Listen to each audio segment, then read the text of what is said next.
Quite a lineup of the best comedians in the country. This next guy is so great. This guy's one of my favorite comics. He's got multiple comedy specials on everywhere. Find him, listen to him. He's the best. Give it up for Jason Lawhead, everybody. One more time for Nate Craig. Let him hear it, huh? Oh, yeah. Hermosa Beach, you guys good? I love coming here. This is a hip town, man, right here. You guys, real progressive out here. Hey, you guys are really pro-choice, man. You'll just put like a sixth grader on an electric bike, send them out into rush hour traffic. Just, I swear to God, on my way into town, I got cut off by a 12-year-old with an 11-year-old riding bitch just giving me the finger, like they're on their way to Sturgis or something. Doesn't anybody say no to their kids anymore? Is that word offensive to children now? I love it here, man. I love coming here.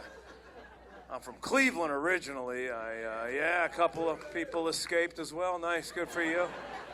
I live in San Diego now, and all right, not that enthusiastic about that.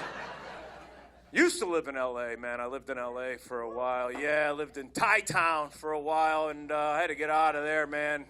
During the pandemic, it just got way too intense. Like, literally, half of Hollywood was living in tents. So I was like, we got to get out of here. The last straw was when I took my dog for a walk and it stepped in human shit. I was like, okay. Time to go. But I feel good. I feel good. Life's good. I'm over 50 now, which is, that's kind of a eye-opener, man, when you turn 50, right? Like, 50 is when you realize a lot of your warranties start running out at 50 years old. Yeah, man. It's like the other day, I just lost my balance. I wasn't stoned. I wasn't drunk. I was just going to the mailbox like Joe Biden, just like, what the? Reaching for people's hands that aren't even there. Like, somebody get me a bong hit or a margarita. I got to straighten out. This is ridiculous. You start losing your balance sober, that's sobering right there. I'll tell you that right now. Sometimes I feel like I'm going to live forever. Other times I look at the bathroom and the shower and I think, I should just put the hand railings in now. You know, just a little preventative maintenance. I feel like the hand railing probably mostly goes in the day after you needed that hand railing, and I don't want to be on my back on a bath mat without a life alert either. I don't need that shit, you know. Screaming for help.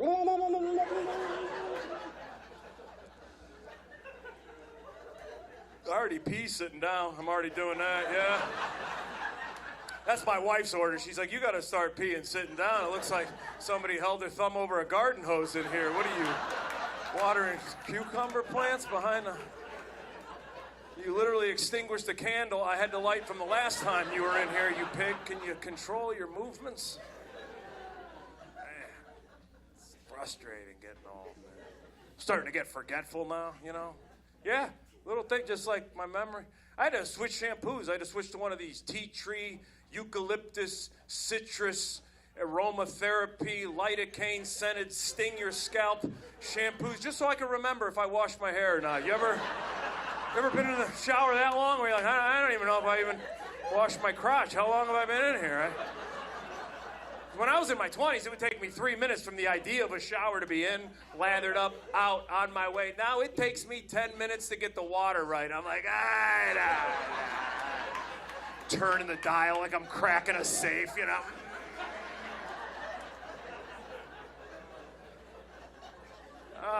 That's all I do now. The first 10 minutes is just like,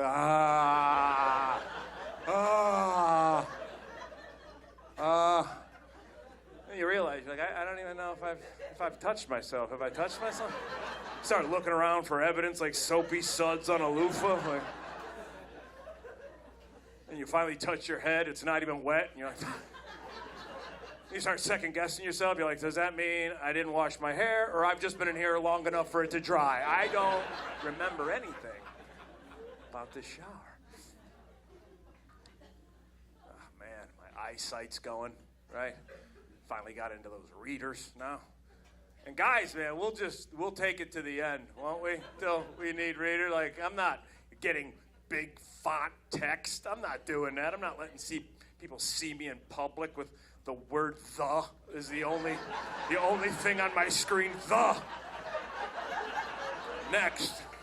Now, we take it from this point. You know, we finally just decide to get readers once your hand and your head can't get any further apart, and you're just finally like, whose phone is this? Is this my phone? I don't even know whose phone this is. Oh, it is my phone. It's pathetic. Right? And look, I'm lucky in life. The best thing I've ever accomplished in comedy is I got a hot young wife, 15 years younger than me. Yeah, she is. She's sexy then. But now it's kind of weird because, like, she'll come home with, like, new lingerie, you know. She'll be like, what do you think? And I'm like, hold on. Oh, yeah, look at that. Oh, yeah, Daddy. Ooh, Daddy likes. That is nice. Come closer, yeah? Oh, nice. Oh, yeah. Ooh. What is that, fishnet? Oh, that's lace, huh? Okay. You know what? I might need a 3.5, actually. These aren't doing the trick. So embarrassing. Love my wife. I got lucky in the wife department, man. I did do that, boy. She did test the bonds of marriage for the first time a little over a year ago, though. She came home and she was like, hey, I was thinking of getting Invisalign. And I was like, what, for the cats? As much as we spend on these things. That's, oh my God, I married into the cats. If you can avoid doing that, any guys out there, do it, because they'll never love you as much as they love those animals. And those animals will hate you from the minute you walk in that door, especially cats. Hers are intuitive. Hers don't even get along with each other until I walk in a room. Then they start working as a team, you know, and they start meowing behind my back. Follow you around like a couple of Korean liquor store owners. You're like, what? I've been here 5 minutes. I didn't take anything. Every time I want to get in the mood romantically, it's always the cats, you know? I don't even know their names. I just call the one Cock and the other one Block. I'm like, where's Cock and Block? Cock's the big fat black one, obviously.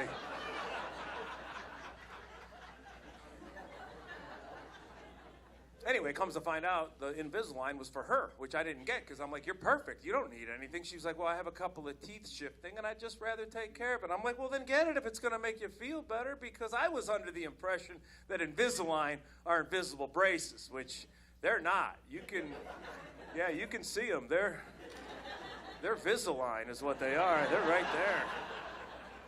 She comes home. She's like, do you notice? I'm like, yeah, I'm not across the street. Yeah, I can tell.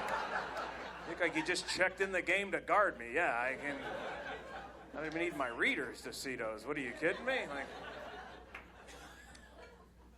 she starts talking a little more. She's like, so what do you think? I was like, I think that was a hard TH on think, boy. That was like a Sylvester the Cat think is what that was, wasn't it? He's like, yeah, there's a little lisp. I'm like, oh, yeah, really? Yeah. I wasn't under the impression I was going to hear invisible braces. I didn't know that was going to be a side effect for me in this procedure. I thought you were going to come home looking exactly the same. You came home with a disability. Like, do we get a parking placard for this at all? Or like, what's the whole ETA on this whole surprise, this whole mouth guard lisp situation? She's like, it's like 9 months. I was like, 9 months? I started talking with a lisp. I was like, 9 months? Oh, my God. It's Christ, 9 months. 9 months. Because I don't know if any of you have ever been intimate with anybody that just springs a lisp on you out of nowhere, but that's some getting used to, you know. So I'm the talkative one of the family. She's pretty soft-spoken, but when somebody has a lisp, boy, do they sound like a chatty Cathy. Like, you're talking a lot today. I'm not talking any more than I usually do. Like, you gonna ask me how my day was? I'm like, I got you some Post-it notes. You can write how your day was. Stick it on the fridge. I'll catch up. What happened is they put the tray in their mouth, if you've never, and it impedes their speech. So that's what happened. They put the thing in, and this goes on for a couple of weeks. And just as soon as they start getting used to the tray and the lisp starts going away, it's month 2, and they put a new tray in, and it starts all over again. And it's just 9 months of being married to Mike Tyson. It's just I'm like, you know what? At this point, just go ahead and bite my ear off, because I can't listen to another word come out of your mouth, champ. You guys have been a lot of fun. My name's Jason Wellhead. Thanks for hanging out. You guys are great. Friday night, Hermosa Beach. The comedy just gets better and better all night long. I love this next comedian. I've known her for so long. You may recognize her from The Tonight Show and multiple specials as well. A Comedy and Magic Club favorite. Give a big Hermosa Beach welcome for Kira Sultanovich. Let her hear it.